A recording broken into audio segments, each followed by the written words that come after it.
నా పేరు Srikanth. First time మీరు మన ఛానల్ చూస్తుంటే సబ్స్క్రైబ్ చేస్తారని మనస్ఫూర్తిగా కోరుకుంటున్నా. రాజమండ్రిలో ఒక వింత పరిస్థితి ఏర్పడింది. పోలీసులు పాపం ఇప్పుడు మార్గాని భరత్కి 1 కిలోమీటర్ డిస్టెన్స్ మెయింటైన్ చేయాలని నిర్ణయం తీసుకున్నారు. అదేంటి కారణం ఏంటంటే డిఎస్సి అక్రమాల మీద ఆయన నిన్న ధర్నా చేస్తున్న సమయంలో ఆయన్ని ఎవరో మోచేతులతో గుద్దారంట. అలాగే పైన పడి అంటే ఆయన చెప్పేది ఏంటంటే గిచ్చారు, రక్కారు, అలాగే బ్లడ్ వచ్చే విధంగా చేశారు అని చెప్పేసి మాట్లాడతారు. మామూలుగా ఏంటంటే ఎవరైనా ఒక మహిళలు కానీ మీడియా ముందుకు వచ్చి మాట్లాడేటప్పుడు చెప్తుంటారు, ఏమైనా నన్ను ఇలాగా అసభ్యంగా ప్రవర్తించారు పోలీసులు, అట్లాగే నా నడుము మీద చేయేశారు అనేది ఇలా చెప్తూ ఉంటారు. అట్లాగే సేమ్ మార్గాని భరత్ కూడా అదే టైప్లో చెప్పడంతో పాపం పోలీసులు కాస్త అవాక్ అయిపోయారు. రాజమండ్రి ప్రజలు కాస్త ఇదేంట్రా బాబు ఈయన ఇలా ప్రవర్తిస్తున్నాడు, గిచ్చటం ఏంటి, రక్కటం ఏంటి, నడుము మీద చెయ్యేయటం ఏంటి, నువ్వేమన్నా అమ్మాయివా ఏంటి అనేటువంటి భ్రమలో ఏమైనా ఉన్నాడా ఏంటి మార్గాని భరత్ అని చెప్పేసి అనుకుంటూ పాపం ప్రస్తుతానికి పోలీసులు అయితే ఒక క్లియర్ ఇన్స్ట్రక్షన్స్ రూల్స్ పాస్ చేశారంట. బాబు మార్గాని భరత్కి కొంచెం దూరం డిస్టెన్స్ మెయింటైన్ చేయండి, లేకపోతే మనకేదో బ్యాడ్ నేమ్ వచ్చే పరిస్థితి ఉందని చెప్పేసి. సరే ఒకసారి మా మార్గాని భరత్ ఏం మాట్లాడుతున్నాడో ఒకసారి చూసిన తర్వాత ఆ వీడియోని మనం ఫుల్గా ఫోకస్ చేద్దాం. ఒకసారి చూడండి.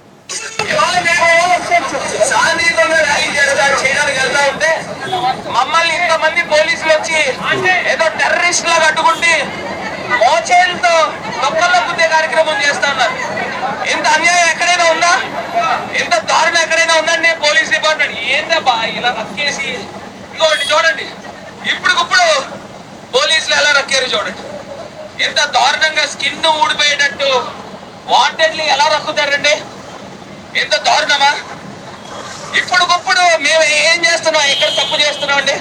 శాంతియుతంగా ర్యాలీ చేద్దామని అనుకోండి, ఒకసారి కింద దింపమా అక్కేసి తోసేసి అది రక్కేసి తోకేసి పైన పడి నెట్టేసి ఒత్తేసి ఏందిరా ఇదే? ఏంది అసలు? నువ్వేమన్నా ఒక నియోజకవర్గానికి ఇన్ఛార్జివా, లేకపోతే ఒక సినిమాకి అన్న హీరోయిన్ అనుకుంటున్నావా? ఏంది నీ ఆలోచన? నాకు అర్థం కావట్లా. వాంటెడ్గా రక్కాడంటాడు. వాంటెడ్గా ఎందుకు రక్కుతారు? ఎవరు రక్కాల్సిన పనే వచ్చింది? నువ్వు ఎప్పుడో ర్యాలీ పొద్దున్న పెడదాం అనుకున్నప్పుడు సన్ లోషన్స్ రాసి మాయిశ్చరైజేషన్స్ రాసుకొని దాని మీద మళ్ళీ ఫేస్ వాష్ చేసుకొని అన్నీ చేసుకొని మేకప్ అయి రెడీ అయ్యి తమిళి బయటకు వచ్చావు. ఆ ఎండ దెబ్బకి ఎక్కువసేపు నిలబడలేకపోయావు. ఎట్లాగొట్లాగా అక్కడి నుంచి ఎస్కేప్ అయిపోవాలి. ఎట్లా ఎస్కేప్ అయిపోవాలి? అసలు నీలో ఏమన్నా ఒక ఉద్యమ నాయకుడిగా లేకపోతే ఒక పార్టీకి ప్రజాప్రతినిధిగా నియోజకవర్గ ఇన్ఛార్జిగా చేసే లక్షణాలు ఉన్నాయా నీలో? రక్కటం ఏంటి, వాంటెడ్గా గిచ్చడం ఏంటి, రక్తం రావటం ఏంటి? ఏదన్నా అసలు కుళాయిల కాడ ఆడవాళ్ళు గంధవులాడుకున్నట్టు చెప్పినట్టు చెప్తున్నావు. అసలు నేను ముఖ్యమైన విషయం ఏం చెప్తున్నానంటే, ఈ రక్కింది ఎవరు? అసలు ఎందుకు రక్కారు? ఏం చూపించావు వాడికి రక్కటానికి? ఏమడిగాడు? వాడికి ఏం చూపించావు నువ్వు? అసలు నిజంగా చెప్తున్నా, అయినా అంత కరువులో ఉన్నాడు ఎవడరా? కనీసం మార్గాన్ని భర్తను కూడా వదిలిపెట్టినంత కరువులో ఉన్నాడు ఎవడరా స్వామి? రక్కటం ఏంటి చండాలంగా? ఆ సాక్షి వాడి కన్నా సిగ్గులేదవ్వా.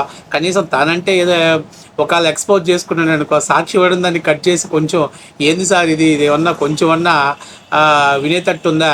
ఒక మహిళలు చెప్పేటువంటి కంప్లైంట్స్ని మీరు చెప్తున్నారని చెప్పేసి కనీసం దాన్ని అంతవరకన్నా కట్ చేయాలా? దాన్ని కట్ చేయడు. వాడు వాంటెడ్ రెక్కారు సార్, ఇది కొంచెం సార్ ఇప్పుడు రెక్కారు సార్. మరి ఇప్పుడు దాకా చెయ్యి ఎక్కడ పెట్టాడు? రెక్కేదాకా ఏం చేస్తున్నాడు? ఎక్కడ పెట్టుకున్నాడు చెయ్యి? అక్కడ ఉన్న వాళ్ళందరూ బ్లేడ్ బ్యాచ్, గంజాయి బ్యాచ్. వాళ్ళందరికీ మందు పోపిస్తే గంజాయి దాపిస్తే వాళ్ళకి ఎండకు వచ్చేసరికి సుమ్మాడిపోయింది. అమ్మాయి ఏదో అబ్బాయి ఏదో తెలియలా. పనిలో పని ఎవరైతే ఉందో మెత్తగా ఉంటే అన్ని లోషన్స్, జాలీ లోషన్స్ అన్ని అంతా బాడీ అంతా మనంతా మాయిశ్చరైజేషన్స్ లోషన్స్ రాసుకొని పెంచిన బాడీయేగా. అదేమన్నా చెమటకో జిమ్ముకో బొమ్ముకో పోయి పెంచిన బాడీ అయితే కొంచెం టఫ్గా ఉంటుంది, మెత్తగా నొక్కగానే స్మూత్గా ఉంటుంది స్పాంజ్ లాగా. అబ్బా ఇంకేముందో వాళ్ళు అనుకుంటారు, ఏదైతే ఎందులో పనిలో కానిద్దాలని చెప్పి మన కార్యకర్తలే గిచ్చుతున్నారేమో. కొద్దిగా జాగ్రత్తగా చూసుకో. అది తెచ్చే వాళ్ళన్నా కనీసం ఎవరైనా ఆడవాళ్ళని తెచ్చుకొని పక్కన పెట్టుకుంటే పోయిద్ది. అట్టగాక ఆ బ్లేడ్ బ్యాచ్ని, గంజాయి బ్యాచ్ని తెచ్చి పెట్టుకున్నావు. అసలు నేను ఆయన మాట్లాడుతుంటే రాజకీయాలలో మార్గాన్ని భర్త రాణించగలుగుతాడా? ఏం మాట్లాడుతున్నాడు కనీసం ఏమన్నా అర్థమవుతుందా? ఏందో ఎట్లా ఉందంటే, మొన్న ఎవడో చెప్పాడంట జబర్దస్త్లో, మీ అంత కమెడీ మీరు చాలా స్మార్ట్గా ఉంటాడని చెప్పాడంట. అంటే మనోడికి అప్పుడు అర్థం కాల ఇంత కామెడీ చేసేటువంటి వాడు ఇంకెవరు లేడని చెప్పి. ఇవాళ అక్కడ జరిగినటువంటి సిచ్యువేషన్ ఏంటి? నిన్ను వాళ్ళు ఒకవేళ ప్రొటెక్ట్ చేస్తుంటే మమ్మల్ని పోలీసులు ఇబ్బంది పెడుతున్నారు, మా మీద దౌర్జన్యం చేస్తున్నారు, దాడి చేస్తున్నారు, ఇది చెప్పుకునే విధానం. అంతేగాని గిచ్చాడు, గిల్లాడు, ఒత్తాడు, నొక్కాడు, ఏందిరా ఈ భాష? అసలు ఏమన్నా అర్థం ఉందా? ఇప్పుడు రాజమండ్రి పోలీసులు భయపడుతున్నారు, మార్గాన్ని భర్తకు దూరంగా ఉండండి. ఎందుకంటే పబ్లిక్ ఏం సార్ మీరు గిల్లారంట, గిచ్చారంట అని అడుగుతుంటే వాళ్ళకి పరుగు పోతుందంట. మేము గెలవటం ఏందిరా స్వామి, మాకేం పని, మాకేం అవసరం? ఆయన తెచ్చుకున్నాడు ఆ బ్లేడ్ బ్యాచ్, గంజాయి బ్యాచ్ తెచ్చాడు, వాళ్ళ శుభ్రంగా మందు దాగున్నారు, వాళ్ళకి ఏ పోవలా ఉన్నారో ఎట్లా ఉన్నారో అర్థం కాలేదు. సర్లే ఎట్టయితే పనిలో పని, అమ్మాయి అయితే మీ అబ్బాయి అయిన భ్రమల్లో బతుకుతో చేశారో మాకు తెలియదు స్వామి, మాకు దానికి ఎలాంటి సంబంధం లేదని ఇప్పుడు రాజమండ్రిలో ఇది పెద్ద చర్చగా మారింది. కాబట్టి ఇట్లాంటి కామెడీ టిక్ టాక్ రిజిస్టార్లందరూ నియోజకవర్గ ఇన్ఛార్జీలు చేశాడు జగన్మోహన్ రెడ్డి. కాబట్టి వీళ్ళ ఆధ్వర్యంలో ర్యాలీలు నిర్వహించడం అంటే ఇక మామూలుగా ఉండదు. ఆ ర్యాలీలకు వచ్చే జనాలు, వాళ్ళని తీసుకురావడానికి నాయకులు పడేటువంటి సిగపాట్లు అంతా ఇంత ఉండదు. ఎందుకంటే ఇప్పుడు డిఎస్సి అక్రమాల మీద మాట్లాడాలంటే డిఎస్సి ఉద్యోగస్తులు రావాలి, ఎగ్జామ్ రాసిన వాళ్ళు లేకపోతే చదువుకుంటున్న వాళ్ళు బీఈడీ వాళ్ళు రావాలి. కానీ వీళ్ళు ఏం చేస్తారు, అడ్డ మీద కూలీల్ని, అలాగే పార్టీలో గంజాయి కొట్టుకొని తిరిగేటి వాళ్ళని వీళ్ళని తీసుకొచ్చేసి ధర్నాల్లో పార్టిసిపేట్ చేస్తారు. వాడికి ఏదో మందు బొందు ఇచ్చి కూర్చోబెడితే మరి ఇంక వాడు అంటాడు కదా, విందు దొరికింది, మందు దొరికింది, ఇంకోటి కావాలి కదా. ఆ మూమెంట్లో పాపం మన భరత్ బాబుని అలా ఊహించుకొని ఉండుంటాడేమో. ఆ పక్కన ఎవడో సరిగ్గా చూడు, ఎవడు రక్కుతున్నాడో ఈసారి చూడండి, దూరంగా పెట్టు. నువ్వు ఎట్లా పడితే అట్ట, ఎలా పడితే అలాగే ఎగిరెగిరి పడితే మరి జరిగింది అనుకో, మళ్ళీ పోలీసులు కూడా ఏం చేయలేని పరిస్థితి ఉంటుంది. కాబట్టి ఇవన్నీ ఎంత చూస్తే చాలా చిల్లరగా ఉంది. అసలు రాజమండ్రిలో పోలీసులని పైన ఇప్పుడు ఇది ఒక పెద్ద కాంట్రవర్సీ నడుస్తుంది.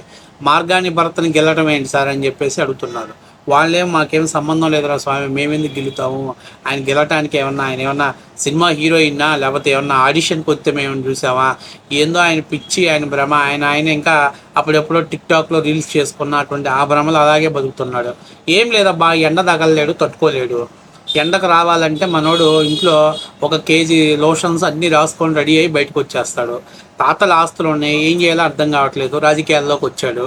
కాబట్టి ఆ టిక్ టాక్ రీల్స్ లాగా పార్లమెంట్ ముందు క్యాట్ వాక్ చేసినట్టు, ఆ మోరంపూడి బ్రిడ్జి ముందే క్యాట్ వాక్ చేసినట్టు ఏదో వచ్చి అట్లా వెళ్ళిపోదాం అనుకున్నాడు. కానీ ఒక్కసారిగా ఎండ దెబ్బ తగలటంటే సుమ్మాడిపోయింది. ఎట్లాగో ఎస్కేప్ అవ్వాలి, ఏం చేయాలి, ఎంతసేపు ధర్నా చేస్తారు. అదే ఈ కాంట్రవర్సీ మీద అనుకో, ఏదో ఎస్కేప్ అయిపోయినా పార్టీలో కూడా పాపం భరత్ బాగా కష్టపడ్డాడు, భరత్ని ఇలా చేశారు కావాలా, అందుకే పాపం ఇబ్బంది పడ్డారు అని అనుకుంటాడనే ఉద్దేశంతో ఈ కాంట్రవర్సీ తీసుకొచ్చాడు. అసలు నిజంగా నాకైతే మాత్రం భలే కామెడీ వచ్చేసి నిన్న చూసి ఆ వీడియో మొత్తాన్ని. మరి ఈ వీడియోని వాడు చూపించాల్సింది ఎవరికి, మన ఈశ్వరుడు చూపిస్తే వాడు ఇంకా బాగేసేవాడు. ప్రజాస్వామ్యం అపహాస్యపాలైపోయింది, పోలీసులకు ఆడ మగ తేడా లేదు, కనపడితే చాలు గిల్లేస్తారు అని మనోడు ఇంకా ఉన్నవి లేనివి రెయ్యంతా కూర్చొని సెంటెన్స్ ప్రొనౌన్సియేషన్స్ అన్నీ రాసుకొని అది ప్రజెంటేషన్ చేసేవాడు. ఇక్కడ చాలా ముఖ్యమైన విషయం ఏంటంటే డిఎస్సి అక్రమాలు అనేది ఒక బూతు, అది వాస్తవ విషయం. ఈ మన టిక్ టాక్ రీల్స్కి ఏంటంటే అది చెయ్యలేడు, దాన్ని ప్రజల్లోకి తీసుకెళ్ళలేడు. అతను ఏం మాట్లాడుతున్నాడు, ఫస్ట్ ర్యాంక్ వచ్చిన నవీన్కి ఎందుకు ఉద్యోగం ఇవ్వలేదని క్లియర్ కట్గా చెప్పారు. అతను ఆల్రెడీ ఏదైతే పేపర్ తయారు చేస్తున్నారో అక్కడ అతను జాబ్ చేస్తున్నాడు, నిబంధనలకు విరుద్ధంగా అతను రాజీనామా చేయలేదు, అంతేకాకుండా డిపార్ట్మెంట్కి ఇన్ఫామ్ చేయలేదు. అందువల్ల అతనికి ర్యాంక్ వచ్చినా, మెరిట్ లిస్ట్ వచ్చినా అతను ఉద్యోగం ఇవ్వలేదు. సో ఈ నిబంధనలు విరుద్ధంగా ప్రవర్తించాడు కాబట్టి అతను తీసుకోలేదు, అతనికి ఇవ్వలేదని క్లియర్ కట్గా చెప్తుంది. అయినా కూడా అతను ఎంతమందికి లీక్ చేశాడు, నిన్నటిదాకేమో అక్రమాలు జరిగాయి అంటాడు, ఇవాళ లీకేజ్ జరిగింది అంటాడు. ఈ లీకేజీలు, ఈ అక్రమాలు వీళ్ళు చెప్తే మనం వినాల్సిన పరిస్థితి ఏర్పడింది. ఒక్క మెగా డిఎస్సి కండక్ట్ చేయించాత కానీ వీళ్ళు కూడా అక్రమాల గురించి, లీకేజీల గురించి మాట్లాడతారు. ఇక బయటకు వస్తే గిల్లారు, గిచ్చారు, మమ్మల్ని కొట్టారు, తన్నారు, లేకపోతే మా నడుము మీద చెయ్యేశారు. ఏంది భారత్, ఏంది న్యూసెన్స్, నువ్వు కంటెస్టెంట్ చేయడం ఇష్టం లేకపోతే అక్కడి నుంచి ఇంకో మహిళ మీ ఇంట్లో ఎవరికైనా ఇవ్వయా సామె. నువ్వెందుకు రేపు ఏదన్నా ఆదిరెడ్డి శ్రీనివాసరెడ్డి కాక భవానీ గారు పోటీ చేస్తే ఫ్రీమెయిల్గా తట్టుకోవాలని ఇప్పటి నుంచి ప్రాక్టీస్ చేస్తున్నామేమో నాకు అర్థం కావట్లేదు. కానీ ఆయన నడుము మీద చెయ్యడం ఏంటి, గిరలడం ఏంటి, గిచ్చడం ఏంటి, గిచ్చేది ఏంటి నాకు అర్థం కావట్లేదు. గిచ్చే సంస్కృతి ఎక్కడి నుంచి వచ్చింది? ఎవడన్నా ఇంతవరకు అసలు ఏ ప్రజాప్రతినిధి చెప్పలేదా మమ్మల్ని గిచ్చాడని చెప్పలేదా? అసలు ఫస్ట్ టైం చెప్పాడు మార్గాని భరత్, నన్ను గిచ్చారని. ఇప్పుడు దాకా లాఠీ చార్జ్ చేశారనో, లేకపోతే ఎస్ఐ దురుసుగా ప్రవర్తించాడనో, సిఐ దురుసుగా ప్రవర్తించారనో, లేకపోతే డిఎస్పీ ప్రవర్తించాడనో, లేకపోతే వైసీపీ టీడీపీ నాయకులు మా మీద రౌడీజం చేశారని అనేది మాత్రం విన్నాను. కానీ ఫస్ట్ టైం ఒక మెయిల్ ప్రొటెక్ట్ చేస్తా నన్ను గిచ్చారు, నన్ను గిల్లారు, నన్ను అడుగు మీద చెయ్యేశారని చెప్పి ఫస్ట్ టైం నేను విన్నాను. అది మన మార్గాన్ని భరతకుండా అది సుసాధ్యమైనందుకు మనం మనస్ఫూర్తిగా కొత్త కొత్త వింతలన్నీ కూడా చూడాల్సిన పరిస్థితి వచ్చింది. ఆయన ఇంకా ఆ భ్రమల్లో బతుకుతున్నాడు. దయచేసి బయటికి రా స్వామి, ఆ భ్రమల నుంచి బయటికి రా, ఆ రీల్స్ దాంట్లో నుంచి బయటికి రా. నువ్వు నీలో ఉన్నటువంటి నటనా స్కిల్స్ బయటికి తీయాలని చెప్పేసి లేనటువంటి స్కిల్స్ని బయట పెడుతున్నావు. కొంచెం ఆ నటనా స్కిల్స్ నుంచి బయటికి రా స్వామి.